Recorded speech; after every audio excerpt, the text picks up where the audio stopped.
Everyone, welcome to Sukku with laddu channel. నేను ఈ వీడియోలో మనం బాసర వెళ్ళినప్పుడు చూడవలసిన ప్లేసెస్ ఏంటి అన్న దాని గురించి మాట్లాడుకుంటాం.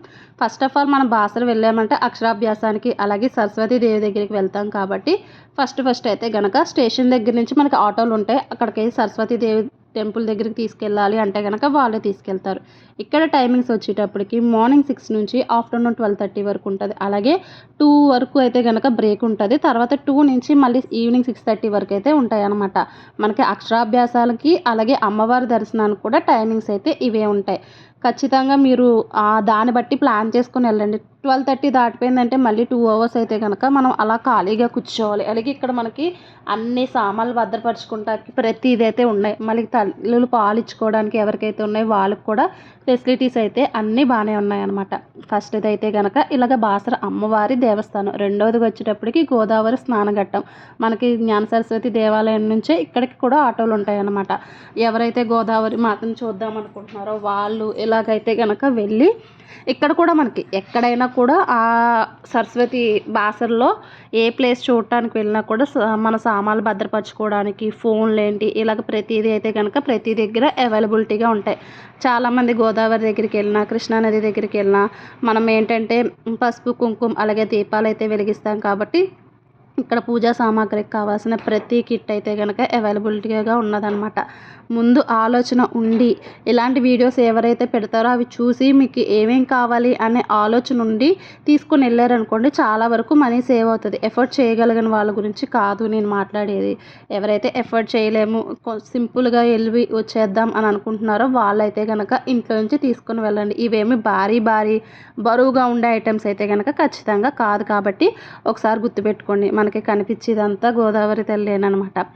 బోటింగ్ కూడా ఇక్కడ అవైలబిలిటీలో ఉంది. మనకి ఇక్కడ నుంచి మీకు అక్కడ చివరిన కొండ కనిపిస్తుంది కదా, అక్కడ వరకు అయితే కనుక బోటింగ్లో తీసుకుని వెళ్తారు. అలాగే ఎవరైనా స్నానాలు చేయాలి అని అనుకుంటే కనుక స్నానాలు కూడా ఇక్కడ చేస్తూ ఉన్నారనమాట. మీకు గుర్తుందా, మనకి ఇప్పుడు కూడా కాశీ వెళ్ళామంటే వాటర్ తీసుకొని వస్తూ ఉంటాం కదా, అలాగే మేము కూడా వాటర్ బాటిల్తో గోదావరి నది నీళ్ళు అయితే కనుక తెచ్చుకున్నాం అనమాట.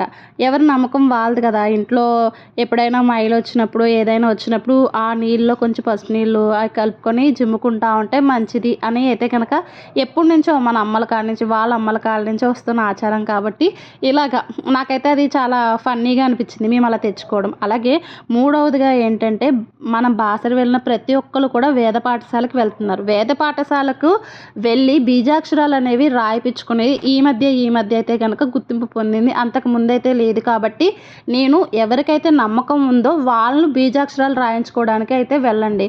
లేకపోతే కనుక ఉత్తినే మీరు ఈ వేద పాఠశాలని ఒకసారి సందర్శించడానికి వెళ్ళండి. భలే చాలా ప్లెజెంట్ వాతావరణం. అలాగే ఇక్కడ మీకు నేను బుడ్డోళ్ళు అంటున్నాను కానీ ఈ పంతులు గారు చిన్ని పంతులు గారులు కనిపిస్తున్నారు కదా, వాళ్ళనైతే కనుక చూస్తే నాకు దేవుళ్ళు సినిమాలో కనకదుర్గమ్మ తల్లికి ప్రసాదం పెట్టాను, అమ్మ ప్రసాదం తిను వేద పాఠశాలకి టైం అవుతుంది అని అన్నారు కదా, ఆ సినిమాలో బుడ్డోడే నాకు గుర్తొస్తూ ఉంటాడు అనమాట. ఎంతమంది పిల్లలు ఉన్నారో అసలు, ఇంకా చిన్న పిల్లల కాడి నుంచే ఉన్నారనమాట. ఈ వేద పాఠశాలను మీకు ఇంట్రెస్ట్ ఉంటే ఇలా చూడటానికి వెళ్ళండి. చూడటానికి వెళ్ళినా కూడా చాలా అంటే చాలా బాగుందన్నమాట. ఫస్ట్ మనం ఎంట్రన్స్లో ఇలాగా ఈ పిల్లలు వచ్చి మన గోత్రనామాలు అలాగే కొన్ని మంత్రాలు మనతో చెప్పి చదివించిన తర్వాత మనకి అక్కడ ఆంజనేయ స్వామి కనిపిస్తారు. ఆంజనేయ స్వామి దగ్గర తర్వాత మనకి ఎవరికైతే బీజాక్షరాలు రాయించుకోవాలి వాళ్ళ పిల్లలకి అని అనుకుంటారో వాళ్ళైతే కనుక అప్పుడు అక్కడికి తీసుకెళ్తారనమాట.